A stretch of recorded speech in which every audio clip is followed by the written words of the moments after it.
Audio Jungle.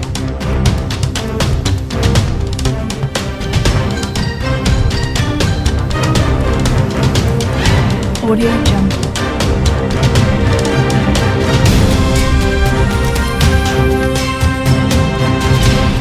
Audio Jungle. Kit Harington compares starring in Game of Thrones to the Marvel Cinematic Universe.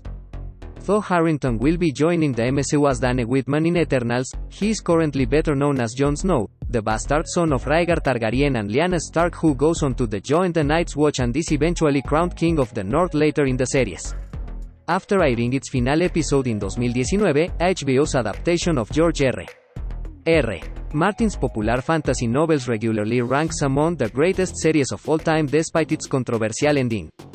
Part of Game of Thrones' success can be attributed to Harington's portrayal of Jon Snow, which earned him 2 Primetime Emmy nominations. Since the series ended, Harington has been on the hunt for his next career-defining role, and they may have found it in Chloe Zhao's entry into the MCU releasing on November 5. While Eternals mostly focuses on its titular superhero team, Harington's Dane Whitman is a human who works at the Natural History Museum in London and is romantically involved with an eternal named Cersei, Gemma Chan. Coincidentally, Cersei is also in love with Ikaris, an Eternal played by Harington's former co-star on Game of Thrones, Richard Madden.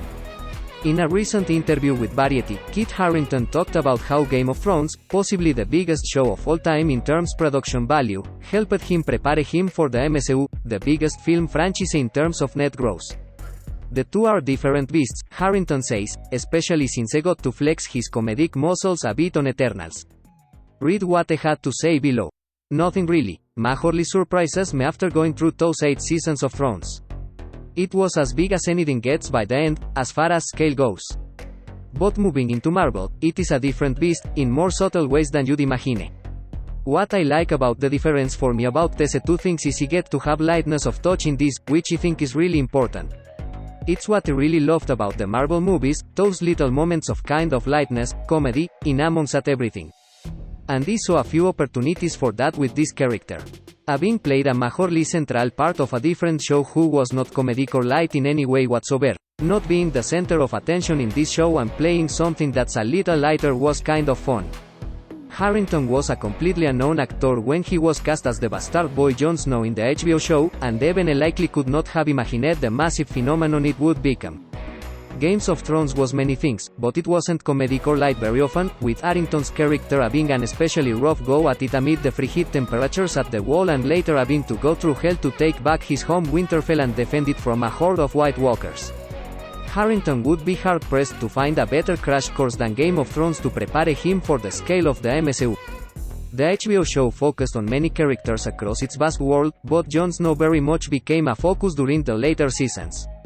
In Eternals, Harington had to blend in amongst an impressive ensemble that also includes Angelina Jolie and Salma Hayek. The wait for his MCU debut is almost over as Eternals releases in theaters on November 5. Source: Variety.